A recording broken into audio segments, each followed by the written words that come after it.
Take a look behind the curtain with a real whistleblower and American patriot. Prepare to embrace the uncomfortable truth because this program has no time for comforting lies. Here is civil liberties enthusiast, Second Amendment defender, and recovering FBI agent Kyle Seraphin.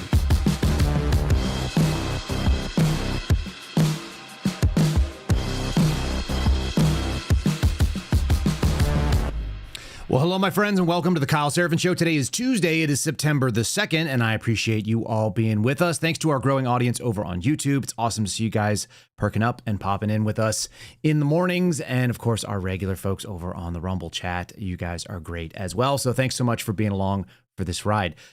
We had Labor Day weekend, and that means it was a long weekend, and that means we were supposed to celebrate a day off for people who do work. Many of you are in that category. I hope you got a federal day off. I spent it with my kiddos in the outdoors, like a lot of people do. And then I also spent it sort of sleepless. And I've dropped probably, 10 or 11 pounds since the end of the events of last week, which were really wild. I told you it was going to be a big week. I didn't have any idea that we were going to have any of the fun stuff that we did. On Friday, I went down to Houston to go negotiate with the federal government on a settlement or a potential settlement for a long-term lawsuit that we have. It's multiple years now about COVID tyranny and sort of COVID malfeasance. And of course, Spencer Evans was recently fired from the FBI, and the reason cited was his overreach and unreasonable actions that the FBI took as part of the FBI's COVID enforcement policy, something that I'm going to be touching on today, not in the sense of the FBI's policy, but just more broadly that the government pushed this thing on us. And many of us lost faith in institutions over the last couple of years. And we dramatically did so in 2020 and 2021. You know, what are you going to do when you find out that your government is lying to you in a very meaningful way and they're doing so to advance an agenda? Now, the crazy thing for me is that I got to go and see that the government was not willing to reach a settlement with us. They were 100 miles apart from what the group of plaintiffs that I work with and the DOJ attorneys. And we have a confidentiality agreement, so we're not going to say anything more than no agreement was reached. The lawsuit will continue. And that's the status quo. And so I've reached this conclusion. It's not going to be surprising to you, but it is a conclusion that I have, that it doesn't matter who, quote unquote, runs our government, because the government just runs. And the purpose of the government is to continue government. And the purpose of the government is to defend the actions of government, regardless of who did them and regardless of what an administration at the top says was wrong. Remember, you can have the person, the official who enforced bad policy fired for that bad policy. But what you can't have is the government admit that that policy affected people negatively and that those workers should be made whole. That was my experience on Friday.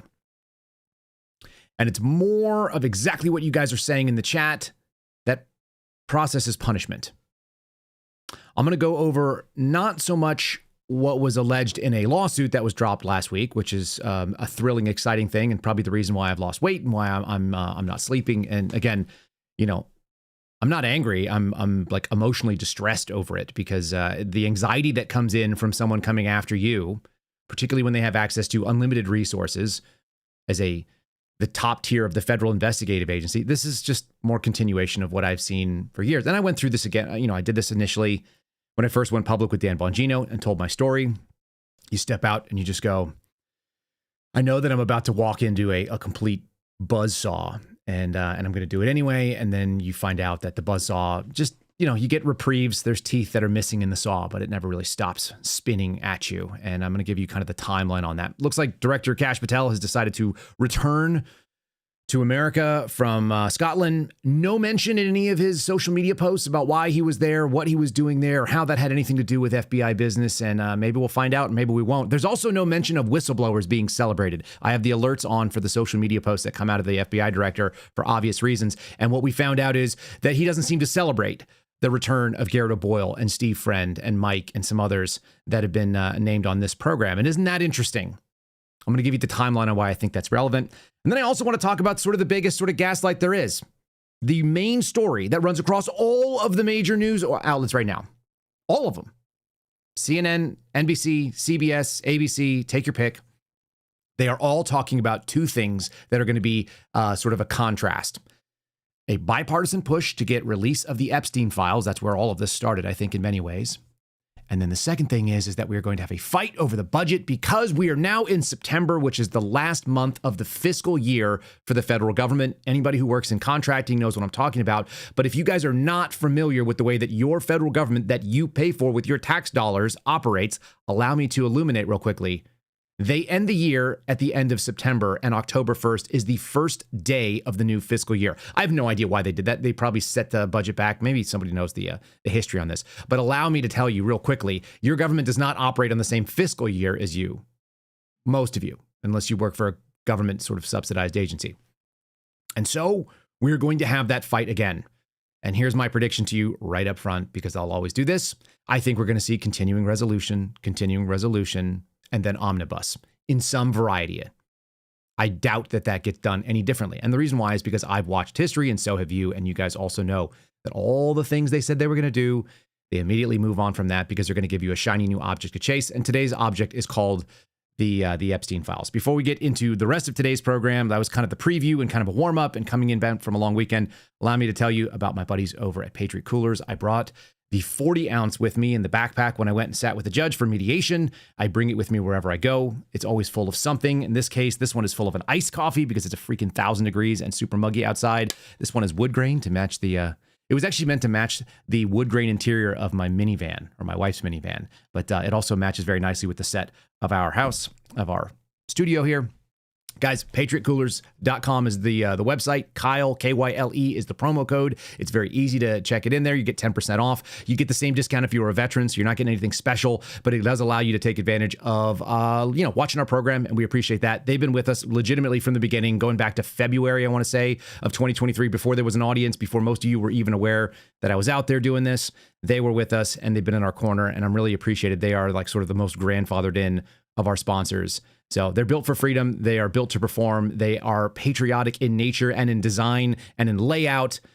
And they're patriotic in the way they actually execute the company, because they actually donate a portion of all their proceeds to disabled veterans to help them with mobility. So if you guys want to support a great company that also supports us, that's the way to do it. Whenever you're in the mood for like a corporate gift, someone housewarming something, somebody who has everything and you're like, what do I get them? You can check out something at Patriot Coolers, and they're going to have something there that's going to be pretty good. Let's get into today's program. We've got a ton of stuff I want to cover, and I want to try to do it as focused as we can. All right, let's do it.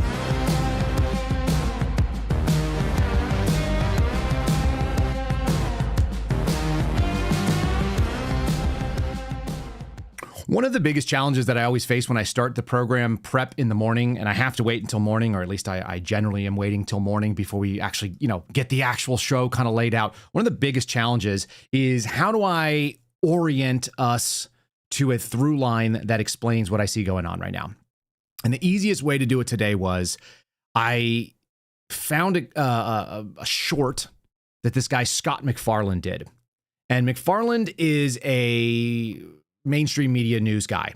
He also is really skinny and doesn't seem to fill out a normal dress shirt. I'm not sure how skinny he is or what causes him to be that skinny, but you'll notice that his shirt is like a bag on him. And he has a very polished delivery, and it's most likely written in a script, and the odds are is that he does multiple takes. If anyone's ever tried to do this kind of stuff where you go do a take, there's always something you don't like. That's kind of why I like doing this show live, because I'll stumble over a word every once in a while, and then that's just part of the show. That's how you know that it's being done live. But mainstream media likes to do scripting. They like to do this sort of fake feeling like you're going to get the real truth from somebody who speaks really simply, and he just says it just right, exactly the way you want to sound. And he has a little bit of a thing to his voice because that's how he sees it going, in a way that's going to make it substantiated to you. Tell me if you don't hear that. These are the stories that CBS is going to be pushing today, or that Scott McFarland thinks that CBS is going to be pushing. He's doing the same thing I do. He's looking at the news stories, but I feel like the motivation is different. Maybe you guys can tell by the voice. Here we go. Hey, it's Scott McFarland. Good Tuesday morning. Going to be a really busy day for everybody tracking the Jeffrey Epstein controversy and the mess that is all the back and forth over the Jeffrey Epstein files. There's going to be a bipartisan push today in the U.S. House on this legislative mechanism that could force the release of Jeffrey Epstein files, potentially satisfying this faction of people, including Trump supporters, who think the administration isn't doing right by this and not being transparent enough with what it knows about Jeffrey Epstein.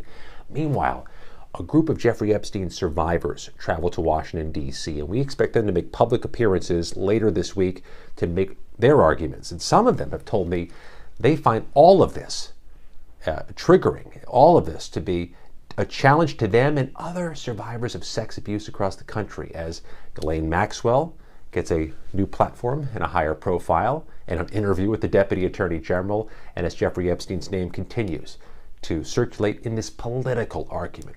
That happens as well. We'll see how the Trump administration responds, but there is going to be this shot of nitroglycerin to those who want to make the Jeffrey Epstein files an issue. Okay, and recording, yeah. And you'll notice that he's got the shirt sleeves rolled up, kind of 3/4, the way that you'd expect maybe a Jim Jordan type. To really let you know that he's a hard-working news guy, even if he can't fill out a regular dress shirt. That's normal. That's what he does. So you hear that they're going to do the classic Democrat move. They're going to focus in on the controversy, not because they cared about victims, not because they had a president who was in for a very long time, 4 full years, where they could have done something about this. They could have done something under Obama as well, it turns out. There's a long history here, and none of it was investigated, none of it was honest, and none of it continues to be. But the reason why I actually found that file and that little clip of what's going on in the news today, and it is the first story that I will cover, just because I think it tells us a bigger story. If we could just focus on the Jeffrey Epstein stuff, we don't have to worry about this bipartisan budget fight, which is going to result in some massive omnibus where they spend all of our money and we have no say in it. The bigger piece there is that Scott did a little piece over the weekend where he wants to talk about lawfare and lawsuits and politics and how they are inextricable. And I had that experience on Friday, because you can't get somebody to be impartial about something that wrecked our country, that ripped us apart. And what that was a government stepping in and telling you that you must do something, whether you like it or not. And that's the opposite of what government's supposed to do. Government is meant to protect you from force and fraud. It is not meant to shove its ideas of what's good and bad on you and say that you have no ability to negotiate back. When we talk about the ideas of weaponized government, we talk about the concept that government is weaponized. It is that government has an end goal when it should not. Its end goal should be to allow you to have the most perfect expression of human freedom and stay out of its way. The way of the population, the people who fund it. But when we talk about a self-licking ice cream cone, which is the constant analogy used inside the Beltway, Washington, D.C., it means that you have something that doesn't have a real purpose anymore. Its purpose is simply self-sustainability. The government exists to continue keeping the government going. And when I say that the government will always defend itself, and I'm talking about big G government, it doesn't matter what agency we talk about. Go over to Department of Energy, go to Department of Commerce. These are almost all executive agencies. Department of Justice, Department of Homeland Security. They exist to continue what they do. Again, it is a task and a purpose divorce. In theory, the task is what you should do or what you must do. And the purpose is why. And right now, the why is gone. The why is because that's how we've always done it, and that's what I do for a living, and never a question of, is it right? Is this what we are supposed to be doing? Is this the actual original intent? It's not there. Listen to Scott MacFarlane again. By the way, he has the same exact opening. Hello. Yeah, I do the same thing when I open my show. I guess we fall into grooves. It's funny I diagnose it in somebody else. Listen to what he has to say about the Proud Boys. He's talking about the Proud Boys case. This is Enrique Tarrio, who we interviewed here recently. Joe Biggs, who we interviewed earlier this year. Guys who put a $100 million lawsuit claiming a weaponized government. Would it shock you to know that our DOJ wants to kick that lawsuit to the curb? They don't want to deal with it. They want to substantiate and affirm the previous government's actions because there's actually no difference unless you get rid of the people that are going to do those things, unless you actually take the helm and turn the corner. They never did. And here's Scott MacFarlane explaining to you that they didn't. Hey, it's Scott MacFarlane. Sometimes you just can't separate the legal issues from the political issues. Sometimes they are just inextricably intertwined. And we're seeing that this Labor Day weekend as some of the Trump administration's attorneys at the U.S. Department of Justice are taking heat from some factions of Trump supporters over what they're doing with this lawsuit filed in federal court in Florida, where a group of January 6 defendants, high-level January 6 defendants, are seeking $100 million plus in punitive damages, alleging they were maliciously prosecuted and that their Fourth Amendment rights were violated, among other allegations in a civil lawsuit they have filed against the federal government. The Department of Justice has filed a nearly 30-page motion asking a court to dismiss that suit, saying, first of all, the federal government enjoys some form of sovereign immunity and that no case has been made of malicious prosecution, and that these January 6 defendants haven't exhausted their administrative remedies before bringing a federal lawsuit. And that's exactly how it always goes. You haven't exhausted your administrative remedies. I experienced those administrative remedies when I was working for the FBI, and so I have a very, similar sense to what these guys are going through. They went straight to a federal lawsuit, which is the only way you're going to get it done. And they actually had the belief that there might be a settlement there, just like we were led to believe when it came to the lawsuit about COVID. Now, COVID predates the January 6th controversy in some ways because it started. And then in other ways, it actually comes afterwards because they began the January 6th crackdowns on January 6th of 2021. And then you had the Biden administration come in and start eliminating people that didn't want to get on board with them. And isn't that funny? And isn't it interesting that the DOJ, that's supposedly under Donald Trump, the same guy that pardoned all of these people or commuted their sentences, Joe Biggs still without a pardon, still needs a pardon, is unable to access VA benefits because of the way that he was commuted and not pardoned. Those people are still looking for a way to redress grievances. And you have to go through a process. And that process is exactly what the punishment looks like. The process is very specific. It's, will you please fill out an EEOC complaint? Will you please apply to have us recognized as a whistleblower? Will you go to the Office of Attorney Recruitment and Management, even though that doesn't make any sense for them to be the people that decide what a whistleblower is because they just recruit new people to DOJ? You have to go to them. And then you can go to the Merit Service Protection Board. But before you can go to that, you better go and ask us for an appeal. And that appeal is all you're able to contest is whether or not your name is the person that we named in the thing that we did. The FBI actually gave me a hearing, and the hearing was not to hear any facts unless my name was not Kyle Seraphin. But it's a hearing, so you're given administrative due process. All that does is kick you down the line. And as much as anything else, what it does is it exhausts your financial resources. It exhausts your faith in the system. It exhausts your ability to look at everything and still be cool, calm, collected, measured. All they want to do is rattle you as you keep going on.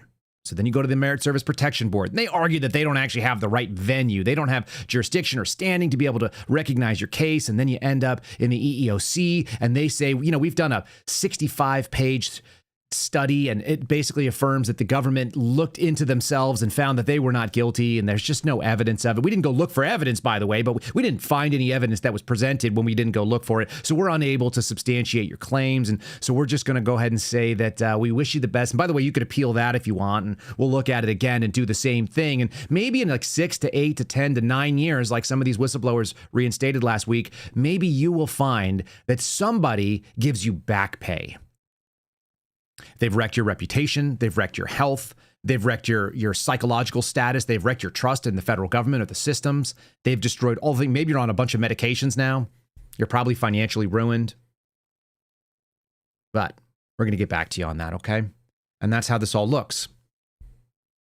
So that's why when I see Congress returning to face a chaotic funding fight, an Epstein drama, and the crime crackdown. These are the 3 stories that are leading the news. There's going to be potentially National Guard troops coming in to try to shut down what's going on in Chicago, the amount of violence that's been going on for most of my adult life, which is insane.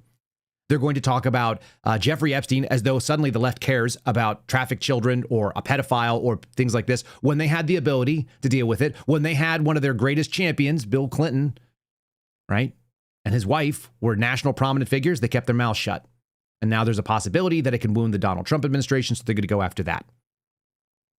And then lastly, we're going to basically cover that there's going to be eventual continuing resolution because in 30 days, the government will be unfunded and it'll face a shutdown. And that will be a totally not predictable, imminent problem.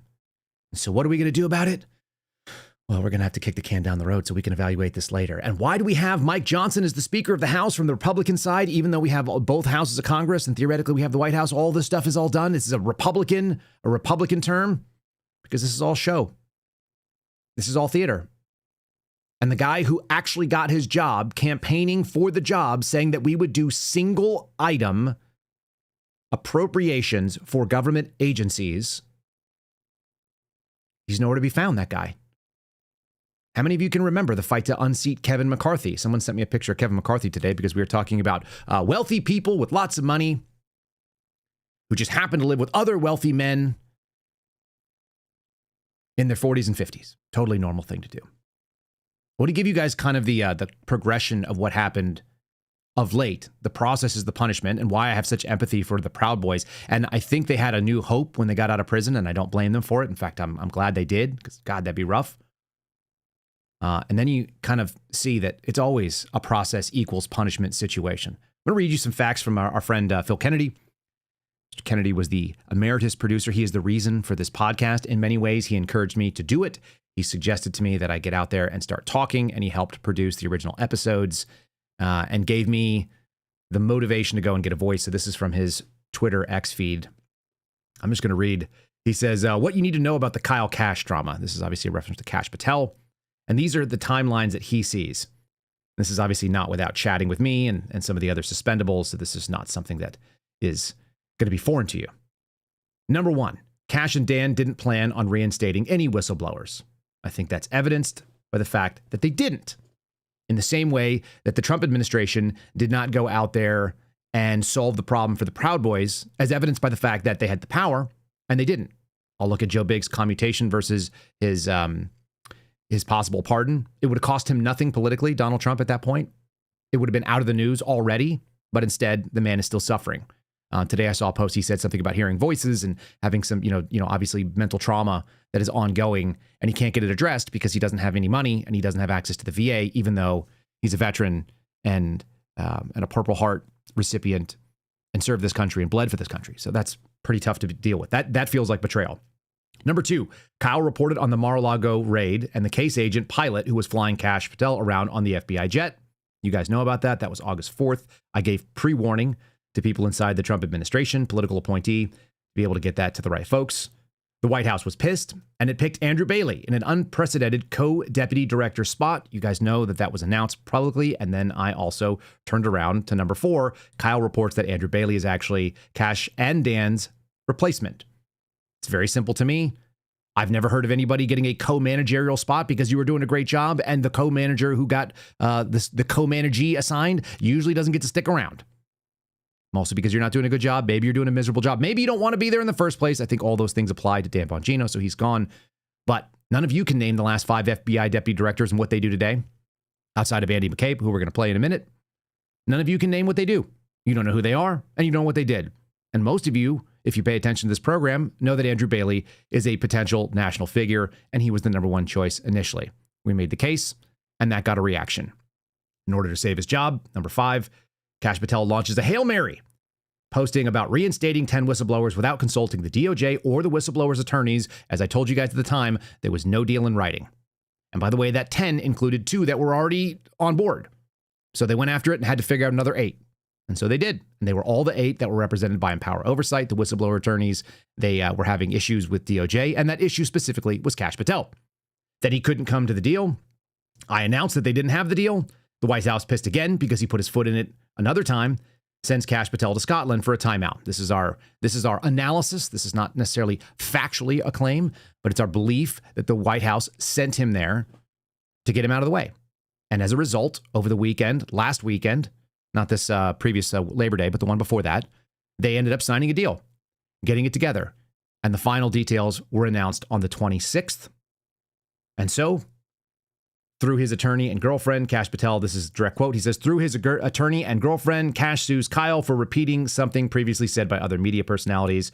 Again, the deal for the whistleblowers was on the 26th. The lawsuit drops on the 27th. I'm made aware of it on the 28th. The 29th, the DOJ has no settlement available for me and the others who went through this process. And there's the take on it.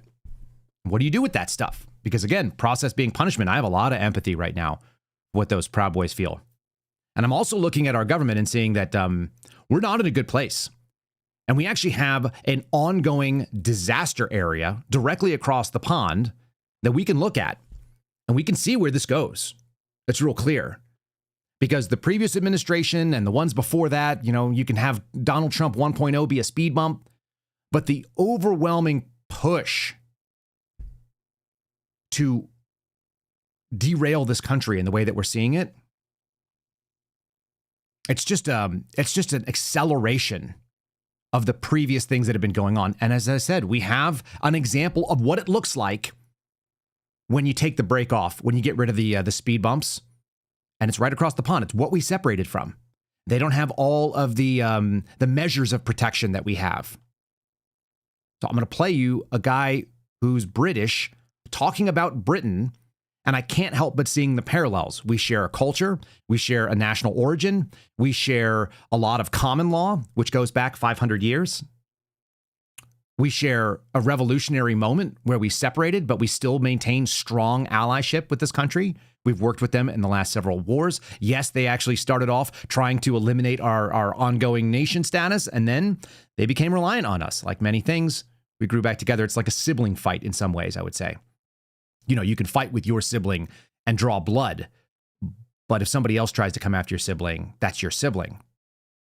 I kind of look at the Brits that way, especially because we now look at them as being sort of the older brother, but the little brother. And that's also kind of a strange dynamic.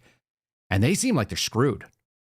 And here's some people talking about it. The UK is now one of the shittest places to live. Taxes are so high they take most of your money from you, up to 45% income tax. Then on top of that, 20% VAT on everything you buy. Then you've got things like council tax, road tax, stamp duty, the list goes on. The town centres are run down shitholes, full of crime, stabbings on every corner. The cost of living's so high, it costs most people's hourly wage just to buy a coffee and a sandwich. So no one can afford to live. Everyone works all day just to pay their bills and barely get by, and pay their high interest mortgage, which they end up paying 2 to 3 times more for the house than it was actually bought for. And then once they've finally finished paying this, they can't even hand the house down to their kids. When they've worked their whole life and paid their taxes, they've got to pay almost half of it in inheritance tax. And they want to increase tax further from here. You get constant fines through your letterbox for stupid things, and guess what? If you don't pay these fines, they'll keep going up and up until the bailiffs will come and take your car and your house from you if you don't pay it, because you own nothing and you work your whole life as a slave for the system.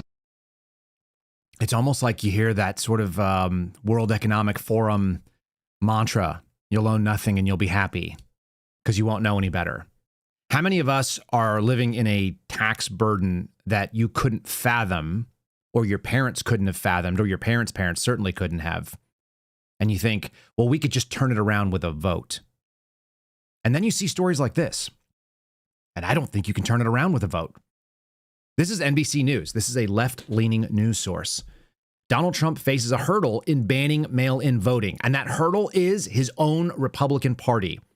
This morning, Barry Cunningham was going back and forth with me about Q stuff. I think Q and the Q plus, and Donald Trump, by the way, tweeted something out or shared it on True Social saying, like nothing can stop what's coming. I agree. What's coming, though, is a continuing resolution, another continuing resolution, and eventually an omnibus. What's coming is what has always been coming our way.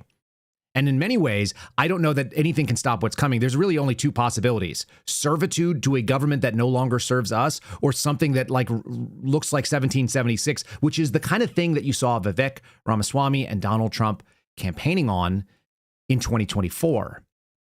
Like a real revolutionary moment. That was what was being discussed. A national divorce. I don't see it trending right now again because we're being distracted by all the things that are out there. But then you read a story like this. This is the percentage of 2024 general election turnout by mail. And where is it heaviest in the turnout by mail here? It turns out Washington State, 98.5% of the ballots were cast there. I'm actually going to go over to our graphic here so you guys can see it. I'm going to put the graphic on the screen. It's interactive. Oregon, 99.3% cast by mail. These are also not the states where Donald Trump won. The ones with the hash marks are where he won. There you go. How about Vermont? 64.7%. Let's go to this one. Colorado. Trump didn't win. 91.3%. Now, he won in Arizona with 74%. That was mail-in. And Utah with 91%. Those places are pretty safe generally. California, 80.8% are mail-in. No win there. So you see all these wins. And why is it that the Republicans are fighting against this sort of thing? This will be the thing that ends us. I think in many ways we can agree on that. It will be the thing that takes down the republic, because what it's done is it's made it more quote unquote democratic. It's also taken our vote and put it in a place where we can no longer see. When you cast your vote, it goes into an electronic black box. And at the end of the day, nobody knows what the answer is. The answer is whatever the computer spits out. And we've been building up an entire lifetime of trusting computers and technology. And there are people that are born today that don't remember an analog history the way that I do, the way that many of you do. The average audience member here remembers, at the very minimum, having an analog childhood. Many of you had early adulthoods or even most of your adult life in the analog world. Paper ballots worked just fine, and we got results the next day. Maybe people would be a jerk. Maybe you were like a politics nerd. You stayed up all night to find out who won. I'm going to continue on with that story, but I'm going to first break over to one of our sponsors since it's a logical time to go ahead and do it, and we'll talk about the folks over at Silent. This is a tool that I brought with me. I brought that exact backpack with me when I went to go do our mediation, and I actually brought this as well because I didn't want any government employees around my phone when possible. Your phone is a tracking device. Just like all this technology, it has things going on that you can't see and you don't know about. So government agencies and big tech, corporate data brokers, cyber criminals, take your pick, are all looking for a piece of your digital footprint. And they don't ask, they just take it because you're out there pinging them at a regular basis with all of the different wireless signals that are out there. And that's why Silent exists. Their Faraday gear will block all wireless signals. There's cellular, there's Wi-Fi, there's Bluetooth, there's GPS, there's RFID, there's NFC. All these signals are constantly looking for somewhere to send information and share it. If you have no signal, that means they can't track you. There's no remote access. There's no breadcrumbs. There's no one following you. That's the way that we do it in the special operations world. That's the way that you do it in the counterintelligence world. This is the way that federal law enforcement tries to protect sources. You can get your own Faraday products at silent.com/Kyle. It's SLNT.com/KYLE. And as long as you use Kyle at the end when you're checking out, you'll save 15% on your qualified orders.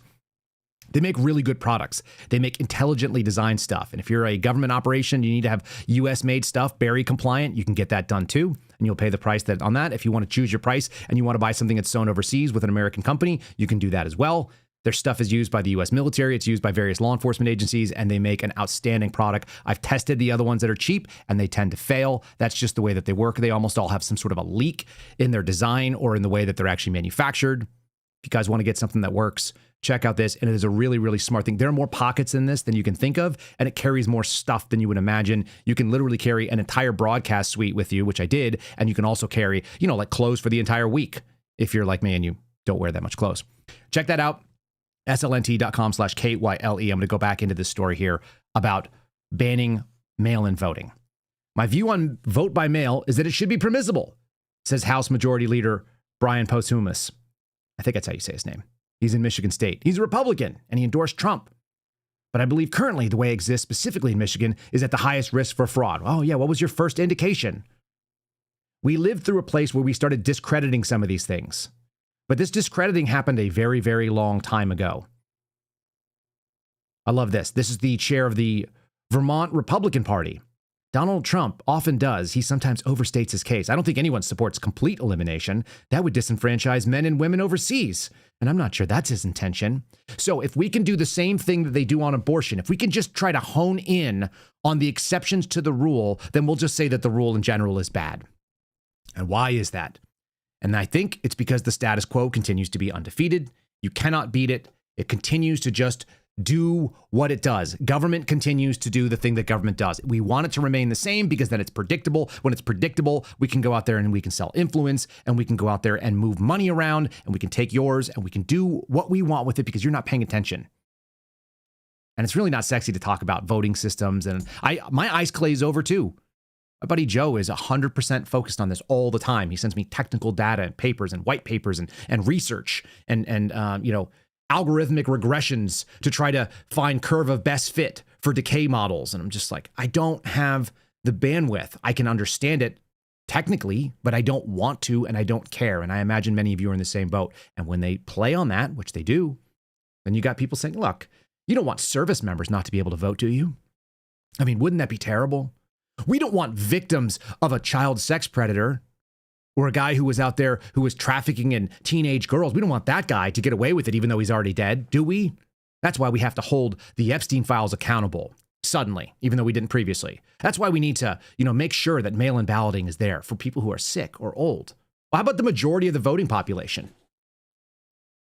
How about the fact that we can pretty much assume from all available data, including some election fraud cases, that people took advantage of the sick and the elderly who were shut-ins and couldn't make it to the polling station and had their sick 90-year-old grandmother who's no longer mentally competent to throw a ballot in, made sure that she checked the right boxes with her hand, even though it was too weak to hold a pencil or too weak to hold a pen.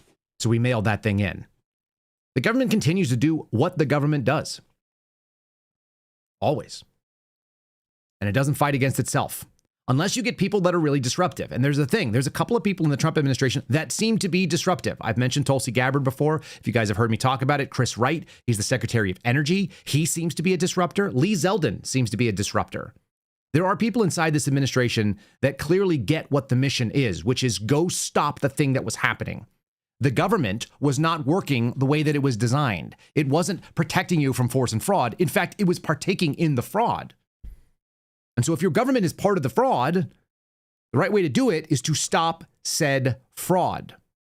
You might need some tourniquet measures, but the answer is not more government. So I tend to disagree with federalizing places like Chicago or Washington, D.C., or anything else. You may have to go in and stop it. But what happens when the people in those areas actually vote for the thing that they got? Because that's what we see. I want to play you Chris Wright talking about something that I've heard him say before, and it rings very true to the same story as Lee Zeldin. Billions, tens of billions, hundreds of billions of dollars, numbers that we cannot comprehend our actual use of. In a short period of time, we're kicked out the door to continue policies and to continue the sort of scam that goes on the taxpayer. And they were done so with the previous administration's ongoing cooperation or maybe even explicit request.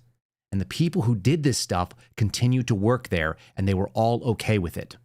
Yeah, this is the thing I think that should alarm taxpayers. Nearly $100 billion of taxpayer money was committed to businesses all across this country to mostly build bridges to nowhere. In 76 days after President Biden lost the election and before President Trump was inaugurated, nearly $100 billion of taxpayer money was committed in just a rush and a mad dash to get money out the door. That is Who wins in that? extraordinary. That is extraordinary. I mean, in other words, they had money that they wanted to spend. They knew that they lost the election, so they just wanted to just get it out and allocate it to wherever they wanted, even though, I mean, these projects were not necessarily in line with what the American people wanted. Exactly. A little over $40 billion was committed in the previous 15 years. The whole history of the loan program office, Solyndra is a famous example of that, but a little over $40 billion over 15 years, and then $90 billion in 76 days. If that's not damning, I don't know what is. So how do you get to that mindset? How do you get to the idea that we have never cut out this volume or this speed or this, this aggressive of a push to loan certain money out? And you do it because people are ideologically in sync with you, and you indoctrinate them when they're young. I watched this the other day. I'm sort of in this sarcastic mood about this child, Greta Thunberg, whatever her name is. She's hard to watch. She's hard to listen to. You don't have to cut your hair like Lloyd Christmas from Dumb and Dumber for people to know that what you're saying is dumb.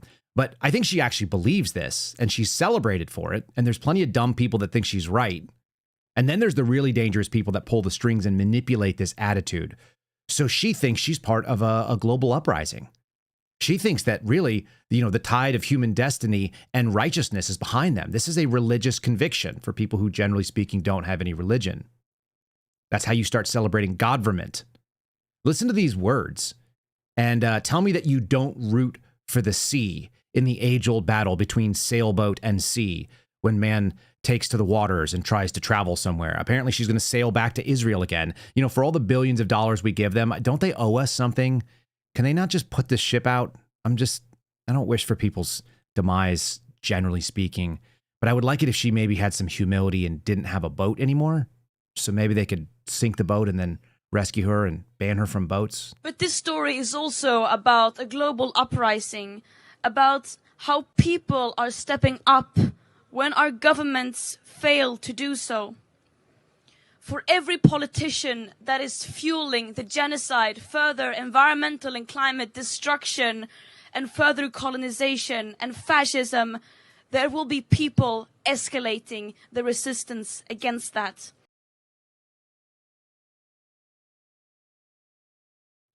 I'm going to tell you something, because what she just said has the exact same sort of energy as a former Biden official that I watched. And that Biden official's name is Admiral, right? Admiral Rachel Levine. I had to look off screen to be able to add this onto the thing. I feel like it's the same energy as this clip. Hello, I'm Admiral Rachel Levine. This Black History Month, I'm pleased to partner with OMH in advancing better health through better understanding for Black communities. Climate change is having a disproportionate effect on the physical and mental health of Black communities. Black Americans are more likely than white Americans to live in areas and housing that increase their susceptibility to climate-related health issues. And 65% of Black Americans report feeling anxious about climate change's impact. Oh, okay. Well, if they feel anxious about climate impact because they're Black, then we should definitely do something about it, because we're nice people, and nice people do good things for people that feel anxious. That's what we're all about. We need to alleviate that. Do they feel potentially anxious about the insanity that is being pushed and sort of the crazy mantra? Does it bother them that the money that is being spent by the government in order to mitigate climate effects or whatever other nonsense fantasy they're selling, does it bother them that their grandchildren's grandchildren will not be able to pay that debt back? Not even close? And that you're moving towards, some version of servitude again, ongoing? This is not a new problem. It's a mindset problem, though. It's an indoctrination problem. That girl, Greta Thunberg, with the silly haircut and the global uprising against the fascisms or whatever, that has the same energy as this sort of interesting. I don't really watch these Jubilee clips that often, and we'll get dinged on a copyright thing. But I think it's worth playing this clip, because that girl doesn't have a job. She doesn't have a function. She's a person that is a figurehead, a mouthpiece. She thinks that she's adding some value into the world. The value is essentially she's just adding more carbon dioxide as she breathes, which I think she thinks is a problem. These people don't actually believe in what they say, because they continue to speak loudly, and they fly around in private jets, and they travel around. They're on a sailboat that's powered by a diesel motor. They're not ideologically consistent. And here's a great example of what that person grows up to if they don't have a huge voice or megaphone. They end up with a guy who's attempting to look like a Viking. I think this is a Viking look, sitting and talking to a man who is worth hundreds of millions of dollars. Patrick Bet-Davis talking to a, I guess, communist, socialist type guy. And it's not his lack of skill, and maybe not even his work ethic. It's this attitude. It's this entitled, I believe that these things should happen and therefore they should, because that's what's righteous, but I have no willingness to go out there and look just a little bit into what it takes to do something. Some of you have probably been without a job in your life. Most of you probably have experienced that. And you go, well, anything, the best time to get a job is when you have a job. So wouldn't you want to get a job? And aren't you willing to accept work that is below your station to go ahead and do that? My buddy Steve Friend, prior to his settlement with the FBI, was applying for overnight security jobs at gas stations. And he was looking to do like retail loss prevention hourly at Target, because that's what a man will do to go out there and feed his family. And then there's guys like this. And the answer is like, well, I have rules and I have standards, and I'm not going to go work for some evil corporation like yours. Listen to this entitled attitude. The answer to this question, query, this exchange should have been, are you interested in working for a job? I'd be incredibly grateful to have an interview. I'd love to talk to you about an opportunity, and I really appreciate you considering me. That might be, that's life-changing. It's a blessing, and bless you for offering it. Or you could be like, well, I really have to look into what you're about and what you do, and like, what are the values of your company? 477 job interviews turned down, but I'm still picky. And so this attitude has been cultivated, and it gets cultivated by holding up. Like, maybe he could be the next Greta Thunberg. Maybe he could also have a sailboat. Maybe he could also roll around and talk about the evils of capitalism. Essentially, this was supposed to be like Marxist, socialist, communist versus capitalist.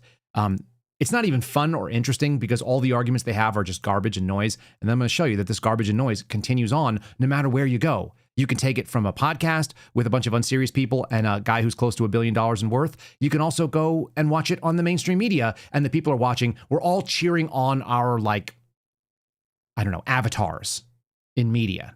Yeah, that person speaks for me. That's what I would have said if I was in that situation. That's how I think about it too. That's kind of what we're at. In the meantime, the plot marches on. And the gaslight continues. On your resume, It says that. What do you have on your resume? Skill set. What do you offer? Transportation expertise, logistics expertise. You consider yourself a hard worker. I mean, I feel like You said 80 hours a week. That's a something like hard that. worker. Sure. How about we do this? How about I interview you and I give you a job? Would you move to Fort Lauderdale? Ooh, man, that's Florida. Sure, why not? Would you move to Fort Lauderdale? Sure, why not? How about you and I document this? After this, you come, I do an interview with you, and I give you a job. And let's see what you do 90 days later. Okay, and I'll look up your company and all that kind of stuff, and I'll see it. But you see what just happened regardless, right there? Mike, But watch what you just did. Sure. You just said you applied to 477 companies who's not gotten back to you. Yeah. A business owner who's hiring aggressively just made an offer to you. You said you're willing to move. Then you said, I'll look at it. You became selective. I didn't You say I look at it if you'd let me finish my sentence. Go ahead. I want to hear it. I would like to look into your company to see exactly what you guys do. You would like to? Because I don't know what you guys do. Okay. So as far as I'm concerned, I may be wasting my time going. If you guys are a finance company, if you guys are a bank or something like that, I don't have the certifications, I don't have the degrees. I'm going to go ahead and just self-defeat right here because I don't know what you guys do, and I don't think that you know enough about what you do to be able to interview me properly and find out whether or not there's a position for me. So I'm going to go ahead and pre-vet that. That's failure. That's nonsense. Isn't that amazing? Isn't it amazing to have that attitude? You know, what skills do you have? I'm a really hard worker. I can do anything you ask me to do, and I need a living. I need a job. And I'd love for you to look at my resume and see if there's something that fits into your corporation. And I'm really grateful that you'd be willing to consider it. I mean, that's not what I expected coming here. How about that? How about that? How about a little bit less entitled? Or the world owes me something because I have a stupid haircut and I try to dress like a goofy Viking and I have transportation skills and logistics expertise. I assume he has nunchuck skills too, right? And hacking skills. Like he's like Napoleon Dynamite, but he's grown up. And there's a bunch of these people and they're out there making decisions and their vote counts as much as yours. Why? Why is that? Here's another guy that's doing a great gaslight. I assume that that's with those kind of messages and those kind of voters and that kind of like whatever guilt weakness, because that guy was still dressed and fed. He wasn't exactly skinny, and he's fatter than Scott McFarlane, who's barely filling out a shirt. Scott McFarlane gets paid well. So what's going on there?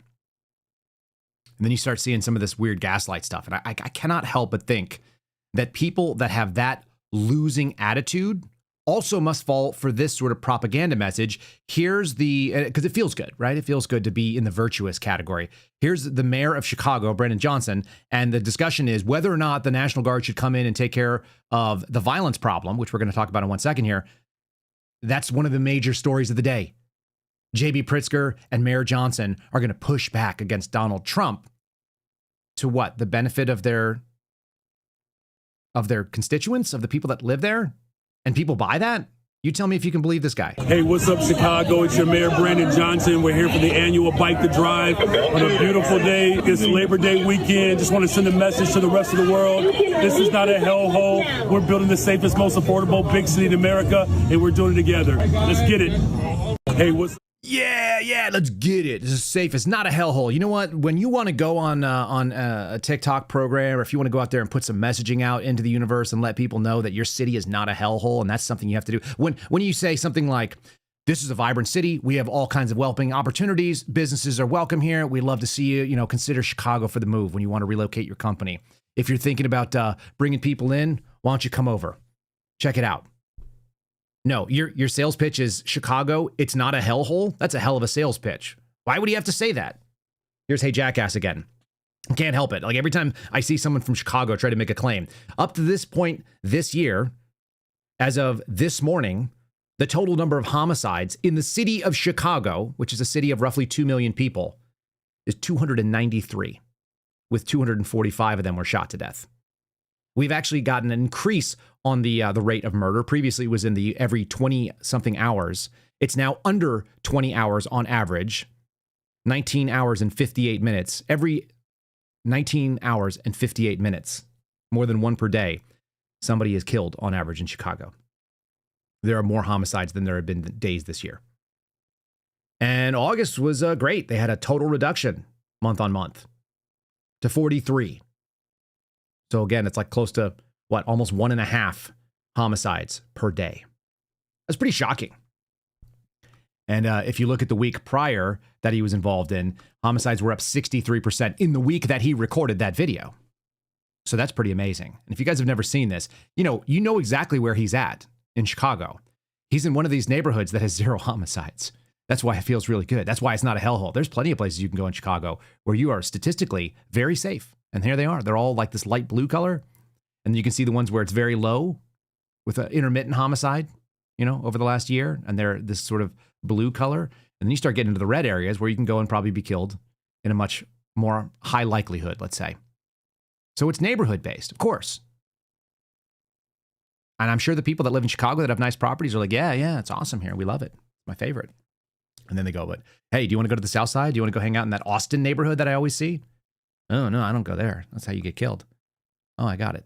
That's how you end up with guys like this. Dude is an inherited billionaire.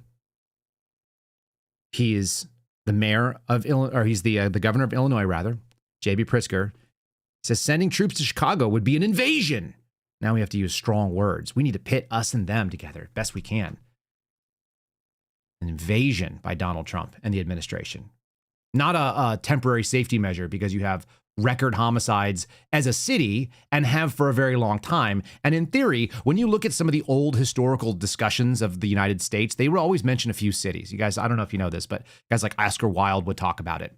They would say things like, New York would be one reference. And then you'd have Chicago, the great American city, San Francisco, and Los Angeles would all be recognized. Those are the ones that they would see. When they were looking from Europe to the United States, Chicago was one of those primary cities that would be utterly American. The great American city because it's in the Midwest and it's a hub for commerce. And there was all kinds of commodities trading going on there. And they had art and they had music and they had culture. They had access because they had the water. And now people call it Chirac. Talk about the number of homicides there. And it's inextricable in my mind that there are places you could go in Chicago and know that you're probably not going to come back. And especially, like guys like me are not going to have that problem. Turns out it's all the people that they're out there that have this sort of captive victim mentality. They're going to try to get on there. It's going to be young black men who killed other young black men. That's who's going to die. And they rely on that vote so heavily.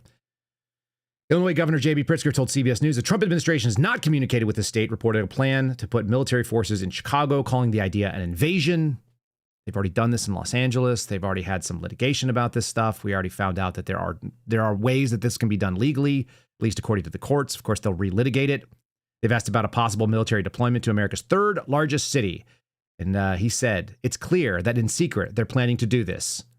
It's an invasion with U.S. troops if, in fact, they do that. And do people buy it? I guess they do. I mean, they must. That's what they're selling. Again, headlines of the day. 3 things. A chaotic funding fight, which is to say we're going to have a continuing resolution. Epstein drama, if we could just point it out. That's what's been the mess over at DOJ that gets them distracted. And then this sort of crime and crackdown, which is apparently mostly DHS and our National Guard. It's less DOJ. It's not about prosecutions, right? It's about stopping the blood flow and stopping the blood. And what is the left also interested in? This other thing that DHS has going on. This blew my mind. We're still talking about Kilmar Abrego Garcia, the most famous illegal alien and El Salvadorian gang member, allegedly, in this country, maybe in history. And what they're worried about is he's now in the middle of 3 simultaneous court battles, trying to stay in the United States. For what purpose? When the White House tells you that you have no right to stay here, there's no future where you get to stay here. Why is his family not picked up and gone to El Salvador and then just voluntarily self-deport while they have the ability? And who's paying for all these court battles? He's become an international symbol of Donald Trump's mass deportation campaign, which I think is probably too small. And he was wrongfully deported to El Salvador. They love that part. Brought back to the United States only to face new charges and deportation. And in many ways, his process is the punishment too. Because there's probably an easier way to do it than stringing it out like that. You don't have to play that game. I got John Brennan in a clip here with MSNBC, and they're talking about weaponization. All right.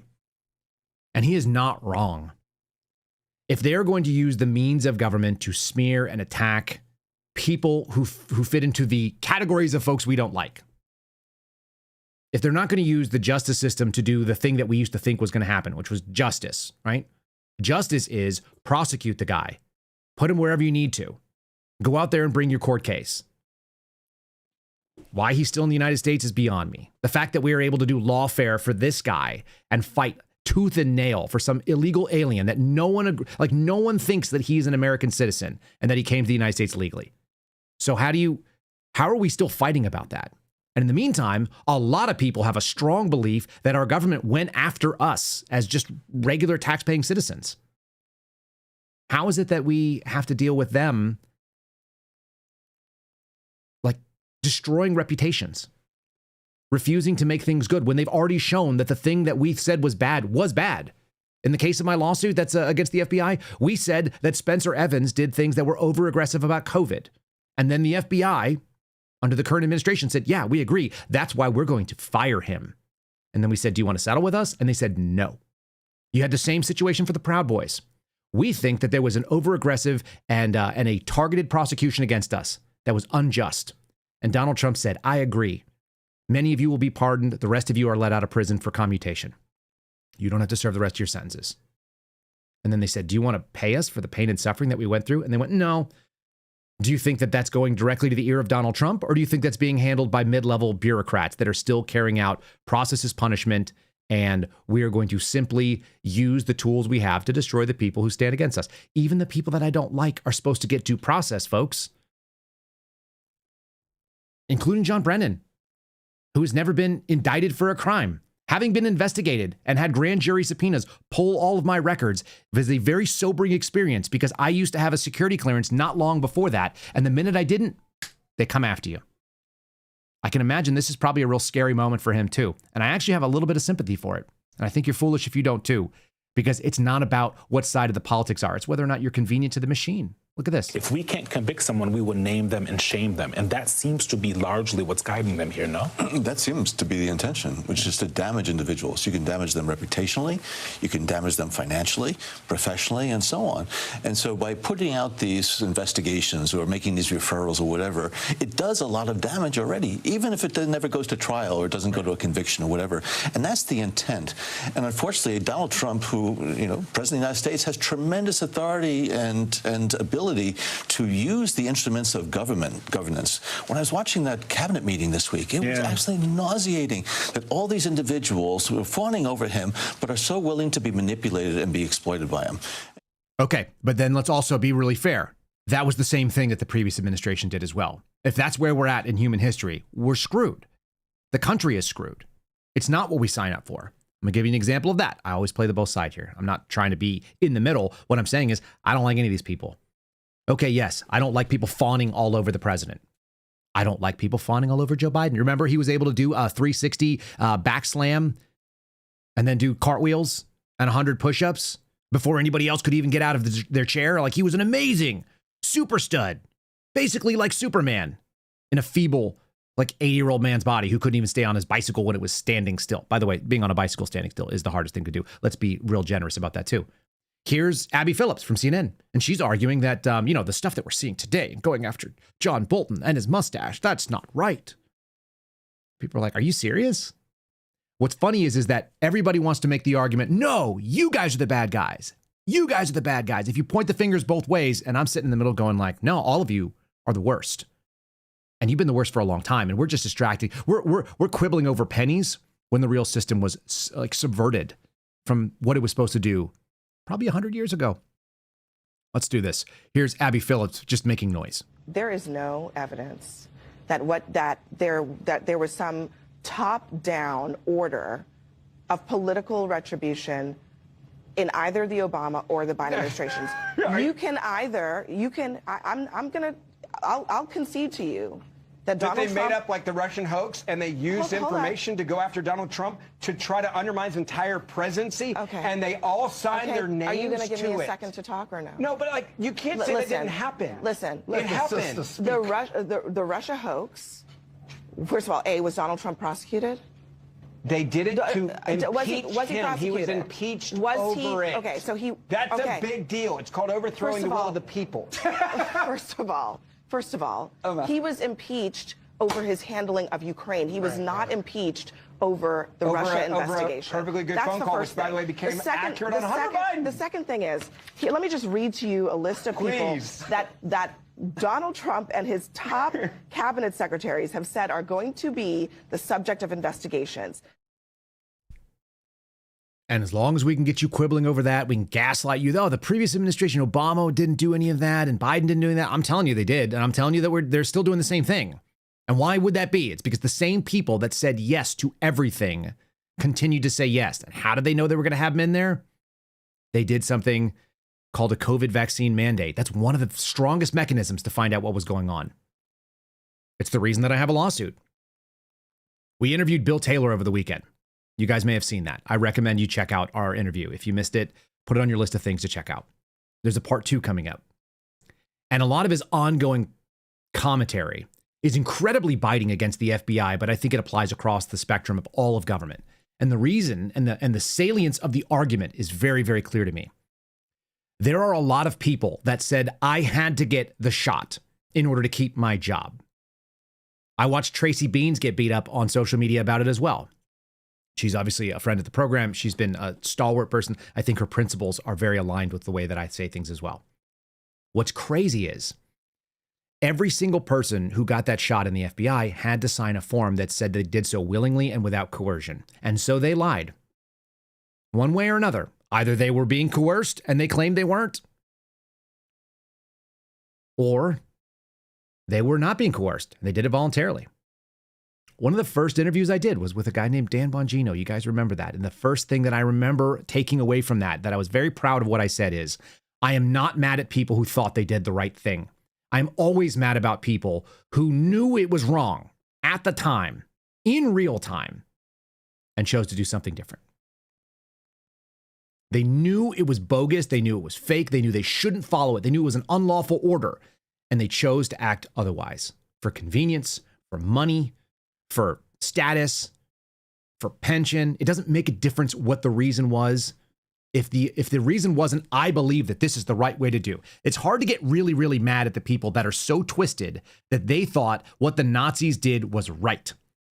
The person that you should be most furious with is your neighbor that had zero principles, that agreed with you and still decided to turn you in.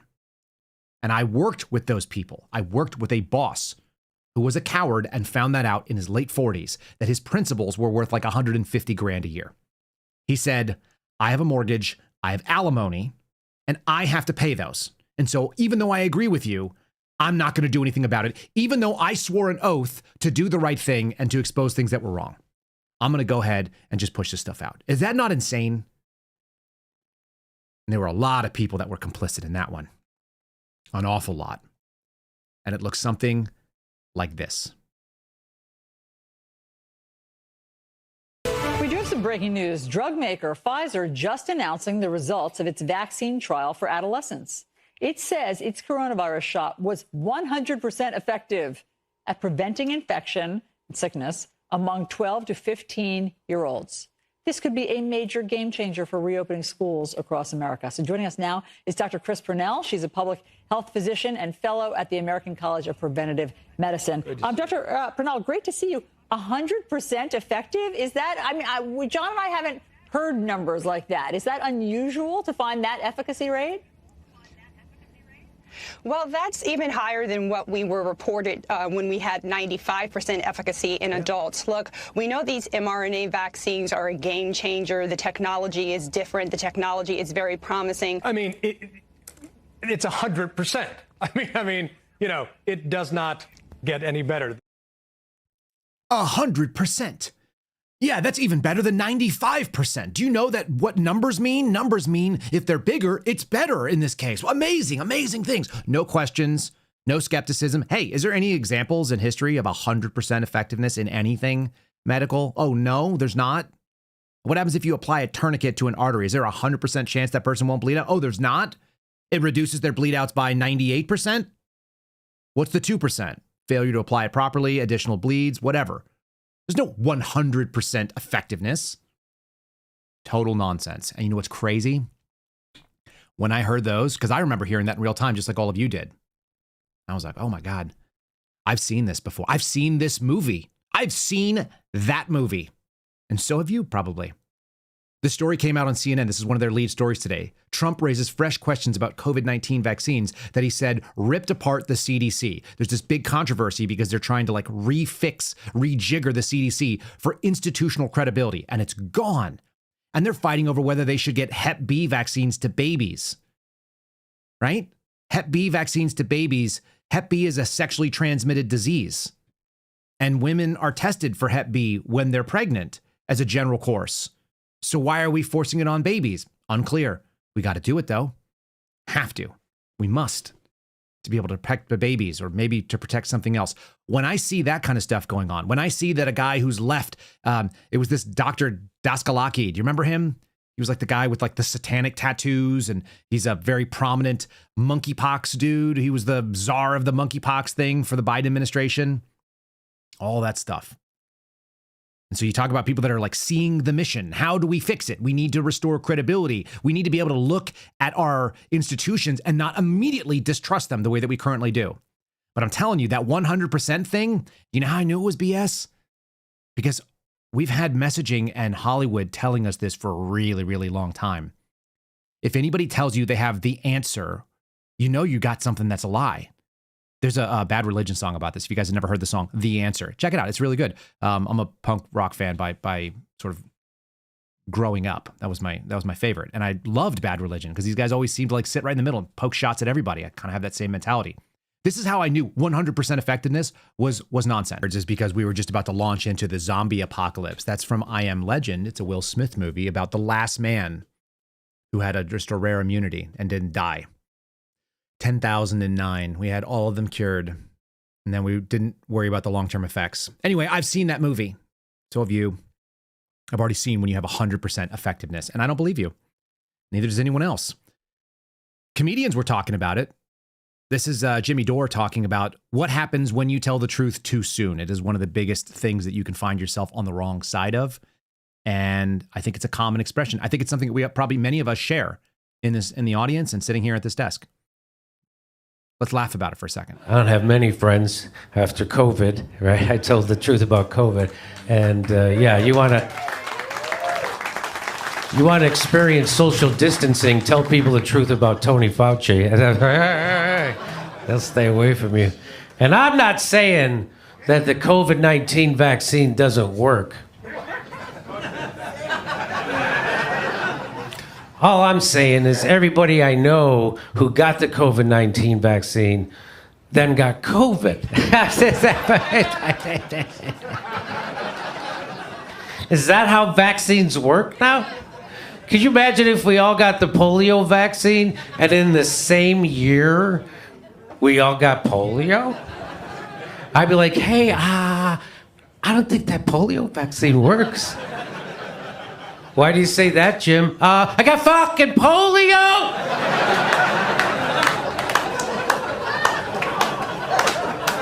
I don't have... Right? Isn't that kind of what we saw? Isn't that kind of how that went down? It's really hard to square those things. It's hard for anybody to look at what happened and then just accept the premise as it was. We all heard it was 100% effective. A government lied to us straight up. There's no question in my mind that was a lie. So that's why you have problems at the CDC. That's why you're going to have problems at the CDC.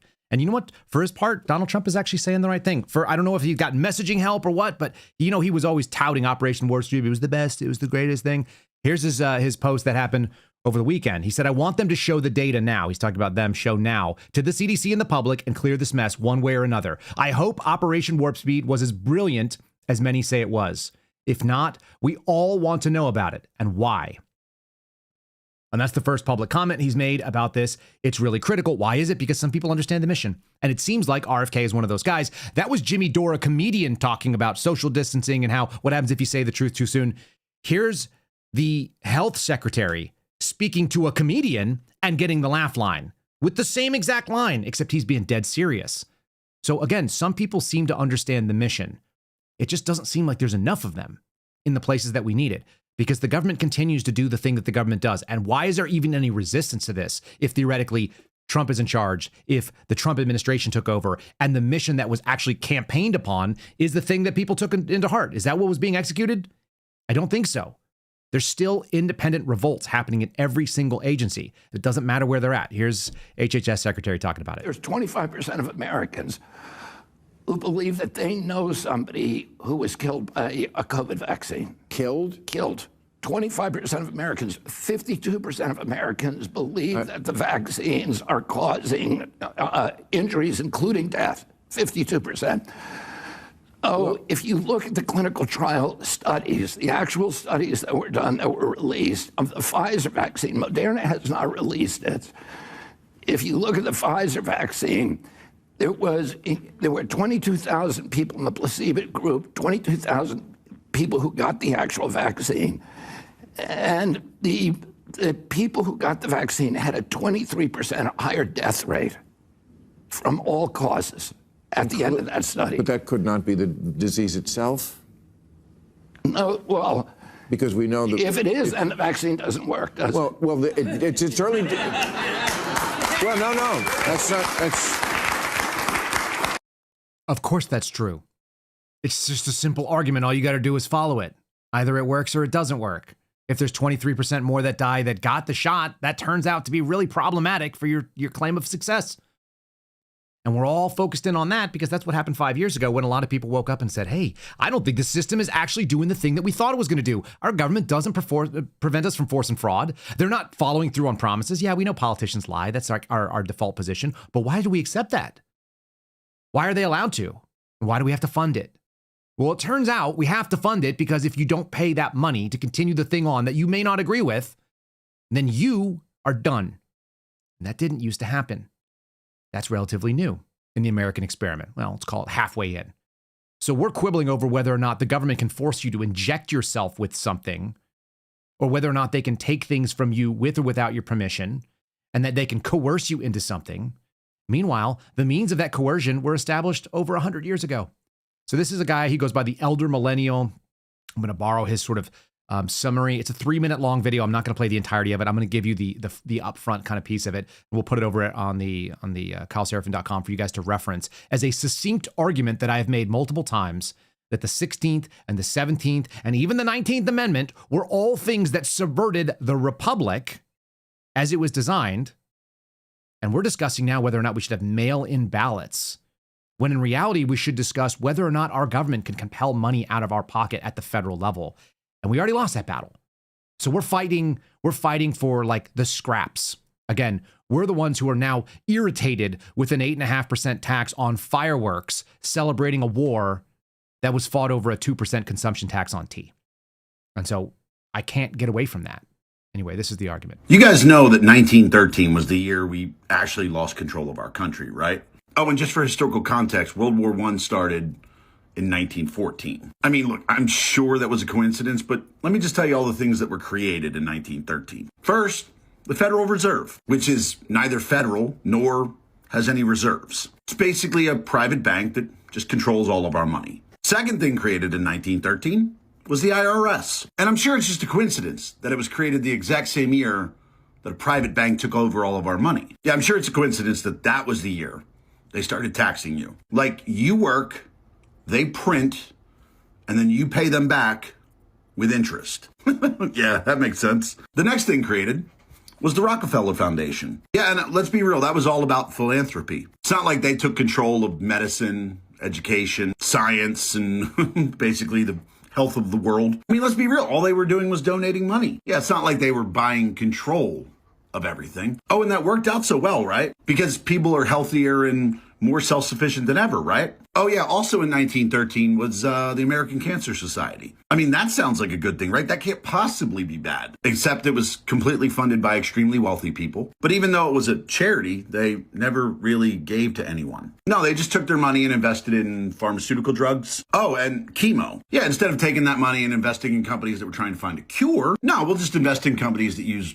chemicals from the military that were later banned. Yeah.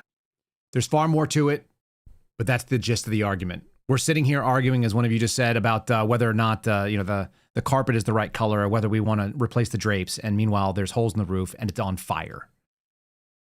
So this country is constantly being distracted, and we're going to see more distractions about it. It's going to be about Chicago and whether we should put the National Guard there. And like, no, but we shouldn't have the situation that Chicago has created, We shouldn't have the money that's going there. New York is trying to figure out how do they figure out a budget shortfall.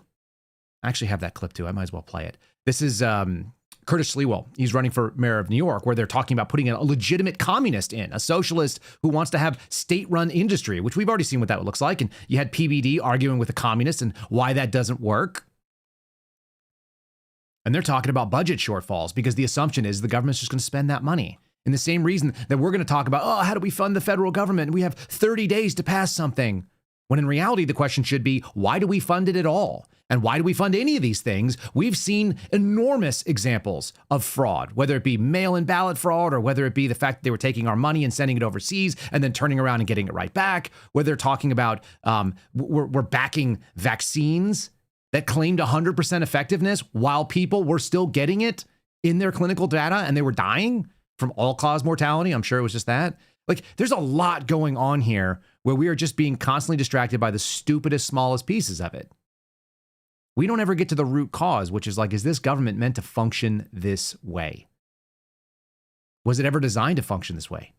And I'm going to give you the spoiler alert. The answer is no. And how do I know that? Because I can read the amendments to the Constitution when it was all subverted. And I can see when it was. I've got a video of a guy claiming to be a 1900. I'm sorry, he's claiming to be a 2001 liberal, which is kind of my argument. Donald Trump is a 1990s liberal.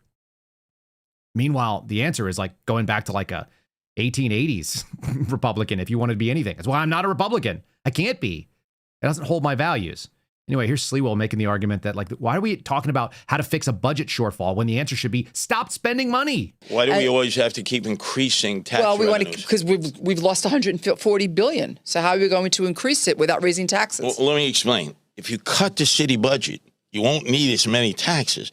Department of Education, 41 billion. That's 1/3 of the total city budget. What do we get in return for that? 100,000 less students in the population, 1/3 who are truants every day, 2/3 of the children in 4th grade cannot read, write, or do math at grade level. And does this help the teachers in the classroom with the students? Top heavy. You got deputy chancellors, 13, 50 department heads. I've asked principals and assistant principals who hire their staff, did you ever meet any of these deputy chancellors or department heads? Never saw them before in my life in my school.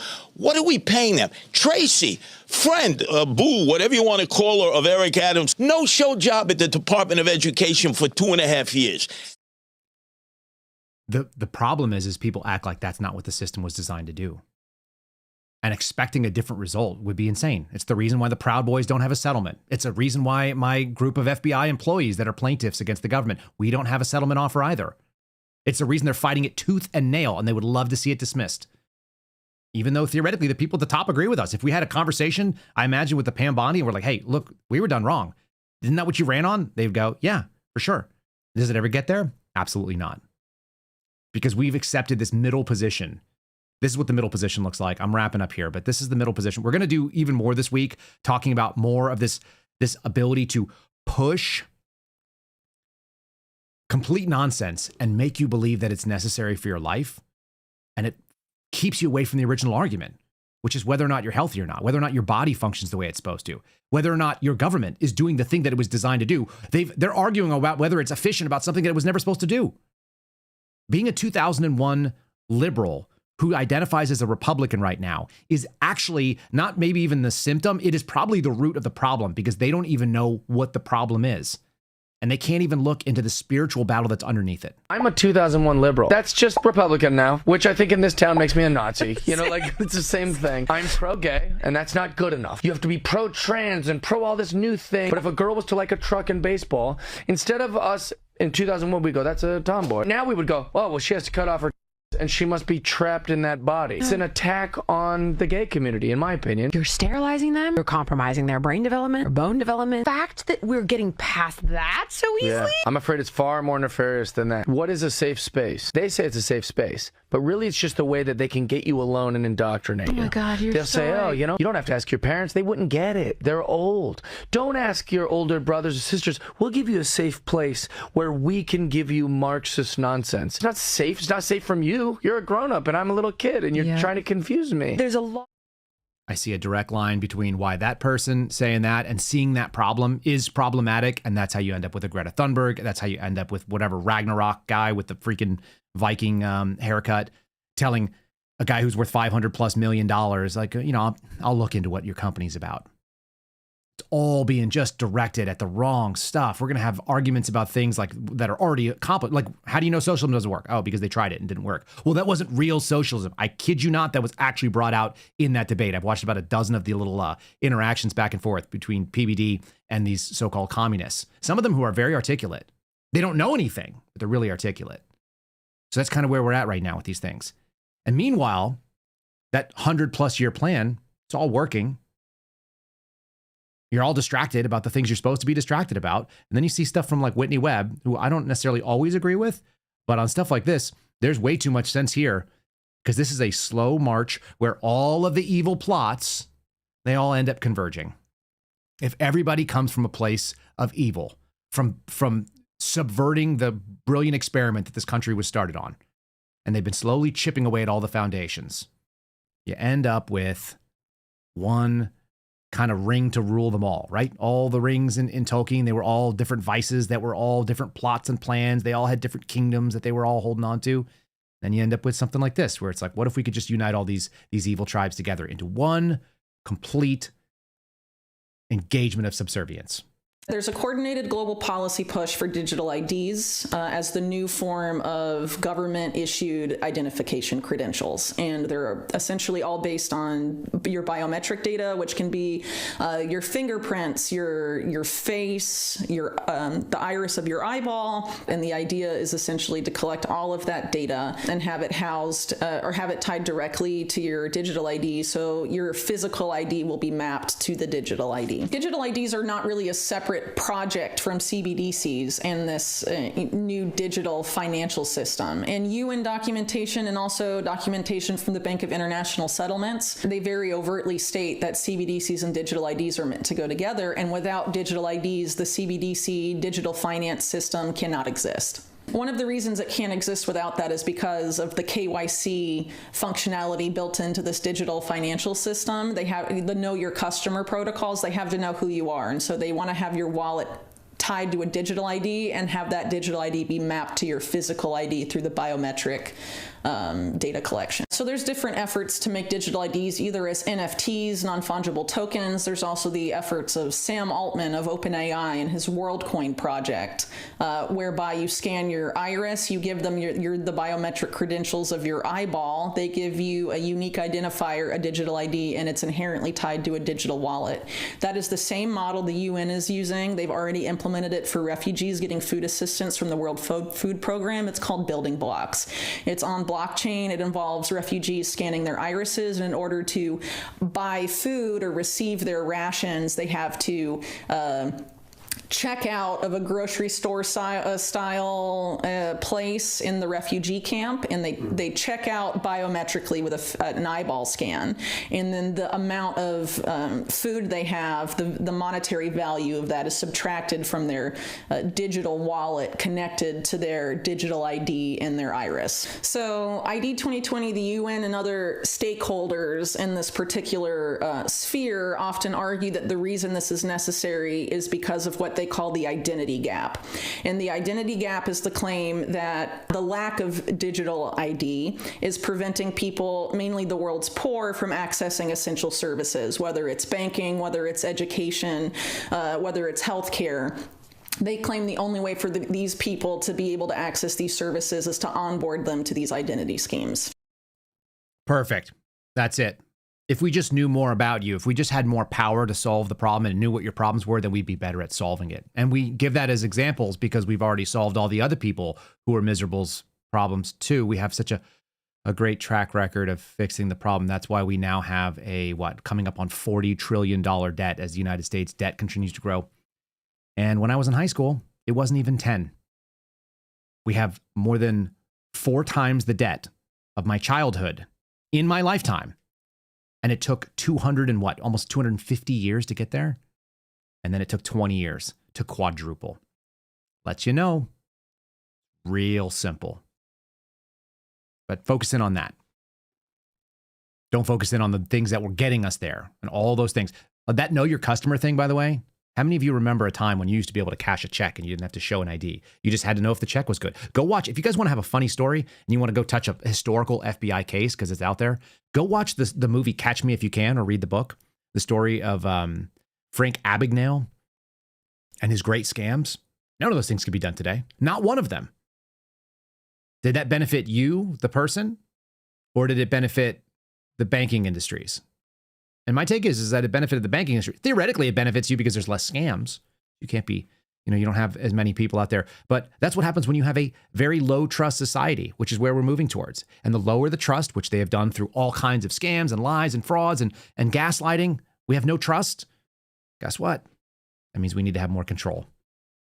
If you have high trust societies, you need very low levels of governmental control. When you have low trust societies, you require governmental control. That's the difference between being urban and rural.